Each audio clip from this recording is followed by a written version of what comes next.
Hi, my name is Johann Heyszl and I want to talk about a project that myself and my team at Fraunhofer AISEC are currently working on. This project is about making an authentication token IC, a microcontroller, based on the Opentitan project. Now last year we looked at second factor authentication tokens. Those tokens are very useful to secure online access to services, for instance. And such tokens you can buy online, for instance at Amazon. And what we like most is when those tokens, for instance, are developed in an open source fashion. So that if you can buy a token and, for instance, the firmware of the token is open source. However, what we find is that most of those tokens still use general purpose microcontrollers, where we don't know much about the inner workings, of course. Yeah? And last year we've done an extensive research into products that are available, and this led to a publication at this year's chess conference, which was about the security of a lot of those, or many of those tokens. Yeah? And unfortunately we found that there were severe vulnerabilities in such products, and most of those vulnerabilities were due to vulnerabilities in those microcontrollers. And for instance, the attacks that would be possible on such tokens would use, for instance, EM fault injections to circumvent a firmware flash protection, for instance. And this would mean, for instance, that somebody on the supply chain of such tokens could manipulate the firmware of such tokens before, for instance, you would sell it on, or you would buy it on Amazon. Yeah. So we thought that this is not a very good situation. We still like, or we like the open source approach for such authentication tokens or security devices. It makes a lot of sense to be able to look into the source code of such devices to understand the security and to be able to gain trust in such devices. Yeah. Unfortunately, as I said, those microcontrollers, those general purpose ones, seem to be not up for the task. Yeah? So the alternative is always to use certified security controllers, yeah? But those do not support a lot of open source. Usually they contain firmware which is closed source, and of course the inner workings of such security controllers are also not open source. On the other side, this picture that I'm showing on the slides is about high-end security attacks, yeah. And those are the authentication tokens. They need to withstand attacks, but in many cases, such devices and many other devices do not need to be secure against a very high-end attacker. Yeah? So our goal was to make a microcontroller for such tokens, specifically for such tokens, based on an open source hardware project. And the question that we would like to answer by looking into this is whether we can get sufficient hardware security with open source hardware. Open source is good, but it always means that an attacker also, of course, has access to the full design, yeah, or most of the design, yeah. So we looked at different projects, and the most relevant project that we found for this kind of application, where we're looking for a smaller microcontroller and including security, was the Opentitan Project. Now the Opentitan Project is maintained by the low-risk non-for-profit foundation, and is worked upon with partners such as ETH Zurich, Google, Western Digital, GISEC and Devry, and Seagate and Nuvoton. Yeah? And their goal is to create an open source silicon root of trust, for instance, for server platform security. Yeah? It's a work in progress. Yeah? And it's based on a RISC-V IBEX core, so a small core, and it already includes a lot of meaningful and reasonable security features. Yeah, for instance, it includes an AES core and a SHA-3 core, which do include side channel protection. Specifically, they implement first order masking against side channels. They also have a big number accelerator for asymmetric crypto. They have some memory scrambling. They have a secure boot implemented already. So there's a lot of security features that this project already contains. Now, our goal for this was to make a microcontroller specifically for this case. So we take the Opentitan project, which is already a very good starting point, and then we modify it, we add stuff, and then we remove stuff. And what we want is to get a microcontroller for this application, and we want reasonably high hardware security, so we're not targeting the highest security levels, but reasonably high security levels to, for instance, withstand supply chain attacks for such devices. And also what we want, and what is very important for us, is that we want a maximum independence of foundry processes. So we want a design that can be implemented and manufactured with minimum requirements for the foundry. Yeah? Now, the first big modification, and I'm going to talk about 3 major modifications that we have worked on now, is that we are creating a flashless OpenTitan. So instead of a built-in flash memory, such is the case with a lot of microcontrollers, our goal was to have no on-chip flash memory. Yeah?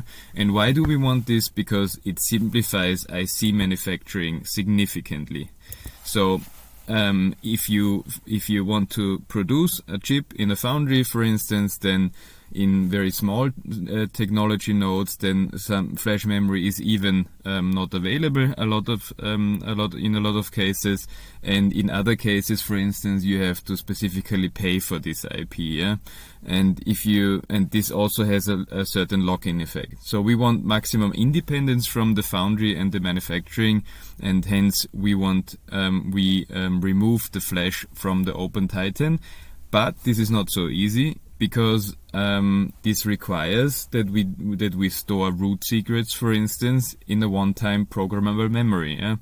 And we need such root secrets because we need to be able to, for instance, decrypt firmware and authenticate firmware, and also we need to use those root secrets to derive keys that are later used in the application of the token. So the token needs to help us with the authentication against a web service, and it will need keys for this, and those keys need to be derived from root secrets. So the thing is with one-time programmable memory is that there will be ways to read them out using high-end failure analysis equipment.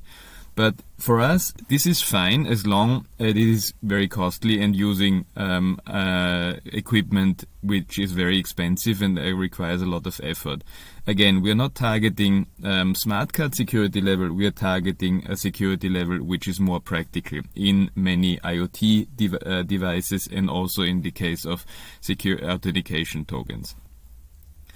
Now, when we don't have a memory inside, we are using an off-chip memory for then the firmware, and also, for instance, for seeds that we are using to derive keys. But this off-chip memory doesn't need to be or can be encrypted and authenticated, so it's not an issue for the security of the device. But the whole modification of the OpenTitan was about achieving this, to have an external memory and be able to authenticate and decrypt the content and derive keys based on an internal root secret.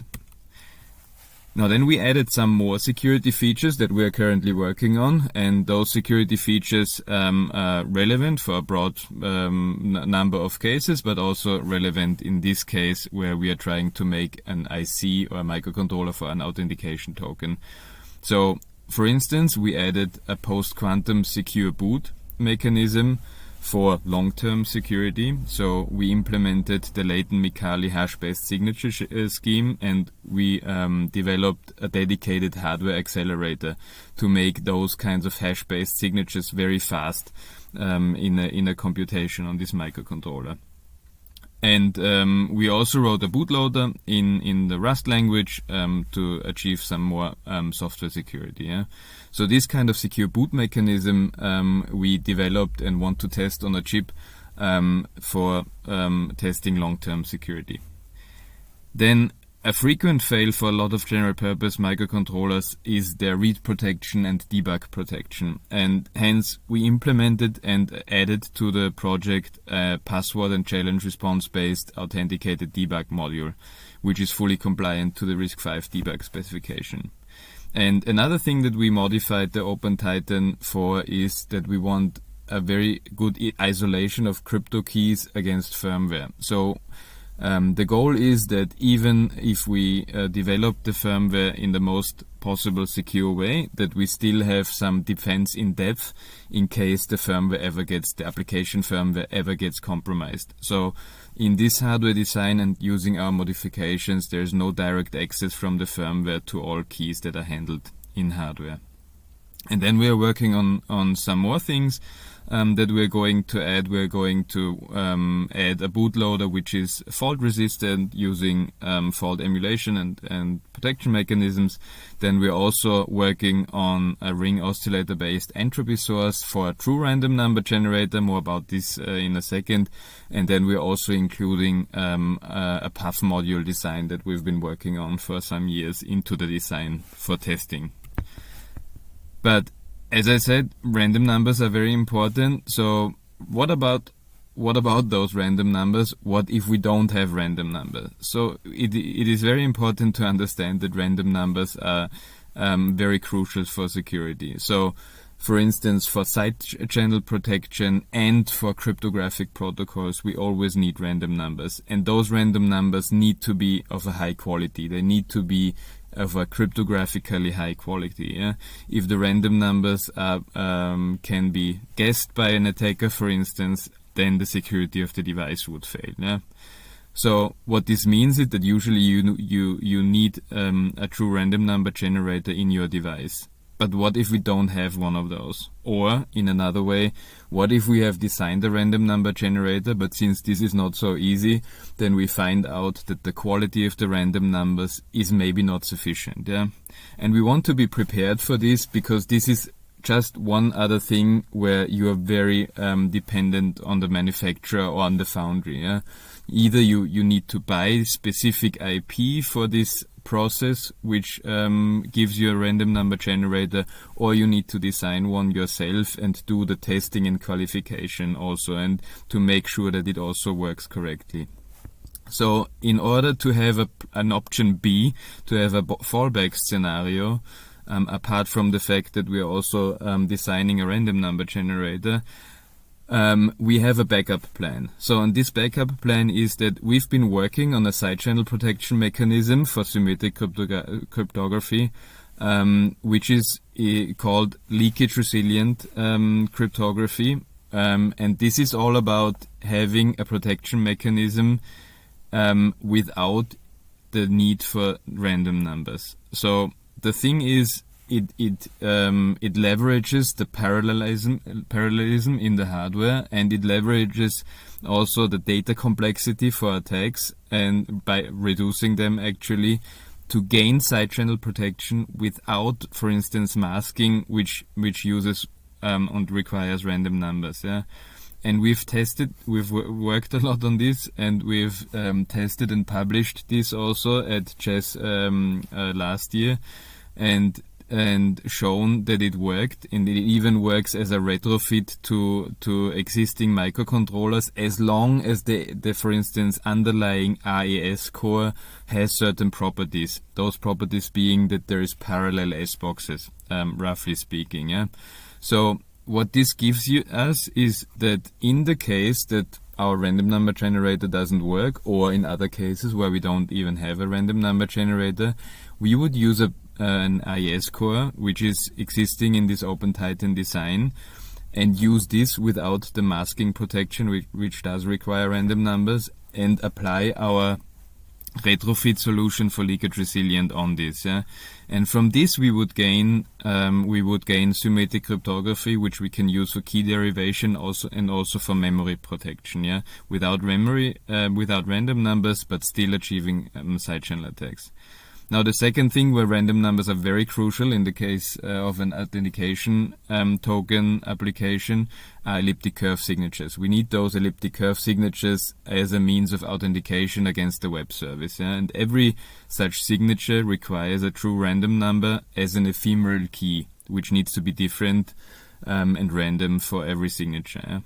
But there is also a solution from research which we would like to apply and test in our test chip, and this is called the deterministic signatures, where an ephemeral key is derived based on the long-term secret, and a hash and the message that needs to be signed. Yeah?